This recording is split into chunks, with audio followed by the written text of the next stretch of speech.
at crosswind riding. We knew it was going to be windy today. We didn't necessarily plan to split it, but finally, after about 60k, it was relatively windy. So we just rode a little bit harder just to see what happened, and finally it broke. We really tried to put the Peloton on the back foot. We didn't mean to break it, and we kind of had to carry on riding. But the lads rode out of their skin. I just sat there. I'm incredibly proud just to be part of that. You know, they gave everything for me yesterday, and I let them down in the final. So to come out, ride even harder, even earlier for me, it shows what a special group of teammates I have. Well, you were holding the gate there for most of that stage. Were you on the radio screaming early on, saying, "Go boys, go"? Like, just can you give us any of that? Oh, we've got two brilliant road captains in Gert Steegmans and Jerome Pinot, two of the most experienced riders in the peloton.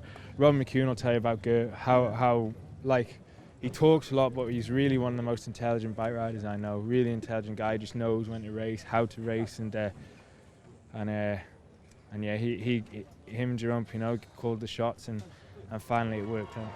So, Mark Cavendish scores his second victory in the 2013 campaign by easily edging out Peter Sagan. Bauke Mollema and Alberto Contador also finished in the lead group of 14 riders, which included Lawrence ten Dam.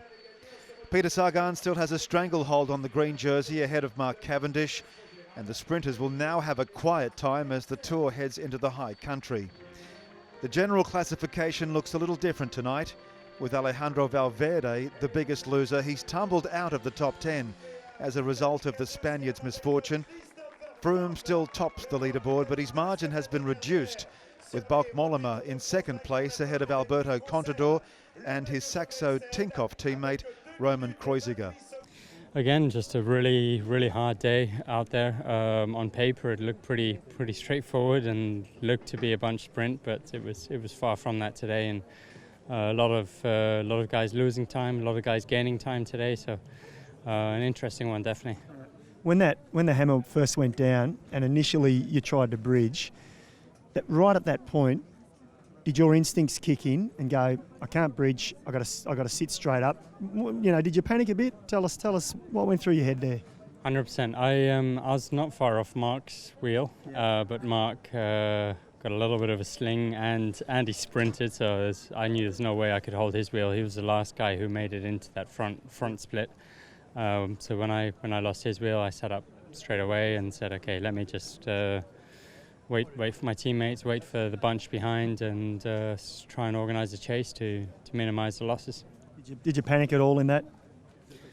Not really. I mean, I knew I had an advantage of over 4 minutes, so nearly 4 minutes to Contador, so I knew that wasn't in danger, but the other guys on around that sort of third, fourth, fifth on GC, they were the big losers for today.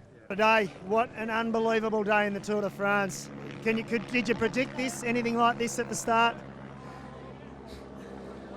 I saw the opportunity arise at 30k to go. I said to the boys, let's just put our heads down and go as hard as we can. Was that one of the hardest days you've had in the Tour? Oh, it was harder than a mountain day. That was, I think, the hardest stage I've done. And what sort of gaps were you getting? Were you getting told much information once it split? Because you were holding at 10 seconds for kilometres. Yeah, we opened up to about minute 10 at the finish, I think, so let's see. Good day for the team. Yeah, it's not over. So a tough day in the saddle also for the Aussies. Cadel Evans is almost 7 minutes down in 12th position, one place higher than Michael Rogers. And next comes Richie Porte. And there you have the rest of the Australian riders. The unpredictability of professional